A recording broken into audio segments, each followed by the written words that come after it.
மகாபெரிவா துடிகளே சரணம் நடக்கும் நல்லது மட்டுமே நடக்கும். இன்றைக்கி இந்த பதிவில் என்ன பார்க்க போகிறோம் அப்படின்னா, பிரதோஷம் மகாபெரிவா ஒரு சின்ன கதை சொல்கிறாங்க. அடுத்து பிரதோஷத்துக்கு என்ன செஞ்சோம்னா நம்ம நினச்சது நடக்கும் அப்படிங்கிறதையும் சொல்கிறாங்க. இந்த ரெண்டுத்தையும் தான் இந்த பதிவில் நம்ம பார்க்க போகிறோம். பிரதோஷம் அப்படிங்கிறது சிவனுக்குரியதா இல்லை பெருமாளுக்குரியதா அப்படின்னு சொல்லிட்டு பெரியவா கிட்ட கேட்குறாங்க.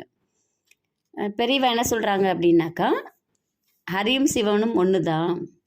இது தெரியலன்னா தான் சிவன்து இல்லை ஹரிது பெருமாள்து அப்படின்னு சொல்லுவாங்க. ஸோ பிரதோஷம் அப்படிங்கிறது ரெண்டு பேருக்குமே உரியது அப்படின்னு சொல்லிட்டு பெரியவா சொல்கிறாங்க.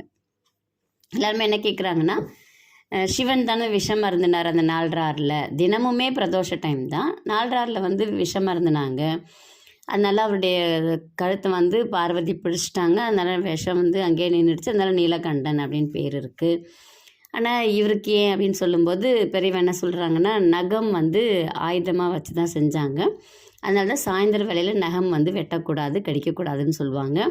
சாயந்தரம் 4:6 நேரத்தில் அந்த வாசப்படியில் உட்காரக்கூடாதுன்னு சொல்லுவாங்க. ஏன்னா இரண்யனை நரசிம்மர் வதம் பண்ணது அப்படின்னு சொல்லிட்டு சொல்லுவாங்க. அப்போ ரெண்டு பேருமே அந்த 4:6 அப்படிங்கிற அந்த டைமை ஸ்பெசிஃபிக்காக மென்ஷன் பண்ணுறாங்க. அதனால தான் ரெண்டு பேருக்குமே பிரதோஷ நாள் அப்படிங்கிறது உகந்ததுன்னு பெரியவா சொல்கிறாங்க. அப்படியுமே ஒரு சிலருக்கு திருப்தி அடையலை. அப்போது பெரியவா என்ன சொல்கிறாங்கன்னா, ஒரு சின்ன கதை சொல்கிறாங்க பெரியவா.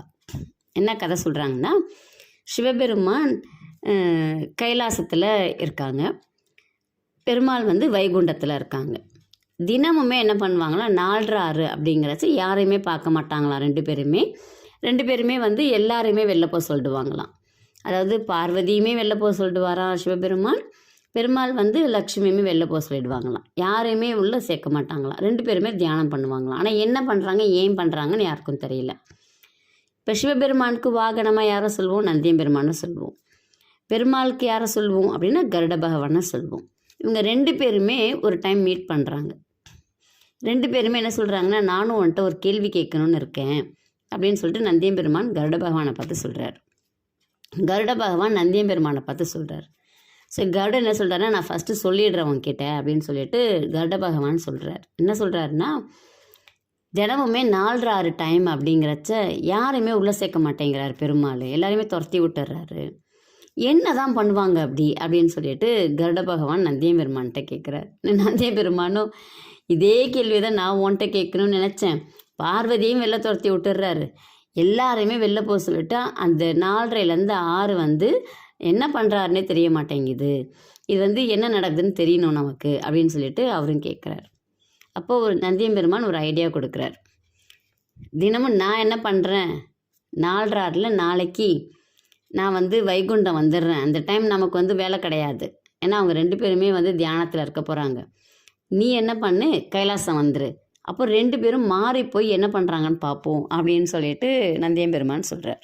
அதே மாதிரி அடுத்த நாள் என்ன பண்ணுறாங்கன்னா, சாயந்தரம் 4:6 டைமில் மாறி போயிடுறாங்க. மாறி போயிட்டு காது கொடுத்து கேட்குறாங்க. கேட்கும்போது கைலாசத்துலேருந்து ஒரு ஒலி கேட்குது அவங்களுக்கு. என்ன ஒலி கேட்குது அப்படின்னா, சிவபெருமான் ஓம் நமோ நாராயணாய, ஓம் நமோ நாராயணாய அப்படின்னு சொல்லிட்டு கைலாசத்திலிருந்து சிவபெருமான் பெருமாளை நோக்கி தவம் செய்கிறார். இதை பார்த்து இது கேட்கும்போது கருட பகவானுக்கும் ஒன்றும் புரியல. இது என்னது, இது நம்ம கைலாசத்தில் இருக்கோமா வைகுண்டத்தில் இருக்கிறோமா அப்படின்னு அவர் குழம்பி போயிடுறார். அதே மாதிரி அங்கே நந்தியம் பெருமான் வைகுண்டத்தில் கேட்குறார் காதை வச்சு. கேட்கும்போது பெருமாள் என்ன சொல்கிறாருன்னா, ஓம் நம சிவாய, ஓம் நம சிவாய அப்படின்னு சொல்லிட்டு அவர் தியானம் பண்ணுறார். நந்தியம் பெருமானுக்கு ஒன்றும் புரியல, இதுன்னு நம்ம வைகுண்டத்தில் இருக்கிறோமா கைலாசத்தில் இருக்கிறோமா அப்படின்னு. ஸோ திரும்பி ரெண்டு பேரும் மீட் பண்ணிக்கிறாங்க. மீட் பண்ணும்போது இதுதான் நடக்குது அப்படின்னு சொல்லிட்டு சொல்கிறாங்க. ரெண்டு பேருமே ஒன்று தான். அதனால தான் 4:6 ரெண்டு பேருக்குமே தியானம் பண்ணக்கூடிய நேரம். சிவபெருமான் பெருமாளை கும்பிடுறாரு, பெருமாள் சிவனை கும்பிடுறாரு. அப்போ ரெண்டு பேருக்குமே அந்த பிரதோஷ வேலை அப்படிங்கிறது ஒன்று தான் அப்படின்னு சொல்லிட்டு பெரியவா கதை சொல்கிறாங்க. நம்ம ரெண்டு பேருக்குமே அன்றைக்கி நம்ம செய்யக்கூடிய நாள். இதில் பெரியவா என்ன சொல்கிறாங்கன்னா, குறிப்பாக நீங்கள் சிவபெருமான் ஆலயத்துக்கு போகிறீங்க அப்படின்னா ஏதாவது ஒரு வேண்டுதல் இல்லாமல் போக மாட்டீங்க யாருமே. உங்கள் வேண்டுதல் பலிக்கணும்னு நினைக்கிறீங்க அப்படின்னா நீங்கள் நல்லெண்ணெய் ஊற்றி 2 விளக்கு போட முடிஞ்சால் அங்கே போடுங்க. இல்லையா நல்லெண்ணெய் வாங்கி, நல்ல சுத்தமான நல்லெண்ணெய் வாங்கி சிவபெருமானுக்கு பிரதோஷ வேளையில் ஏற்ற சொல்லி கொடுங்க. அதே நேரத்தில் வில்வத்தழை கொடுங்க. 11 பிரதோஷம் நீங்கள் இதை மட்டும் செஞ்சு பாருங்கள், உங்களுடைய எப்பேற்பட்ட கோரிக்கையுமே நிறைவேறிடும் அப்படின்னு சொல்லிட்டு மகாபெரிவா அருமையான ஒரு வழியை நமக்கு கொடுத்துருக்காங்க. செவ்வாய்க்கிழமை பிரதோஷம், அதுவும் ரொம்ப அருமையான பிரதோஷம். நம்மளுடைய கடன் அடையறதுக்கு, நோய் தீரறதுக்கு, வம்பு வழக்குகள் சரியாகிறதுக்கு எல்லாத்துக்குமே உரிய பிரதோஷம். அழகாக கிடச்சிருக்கு. செய்து பலனடையுங்கள். நன்றி, வணக்கம். நல்லதே நடக்கும்.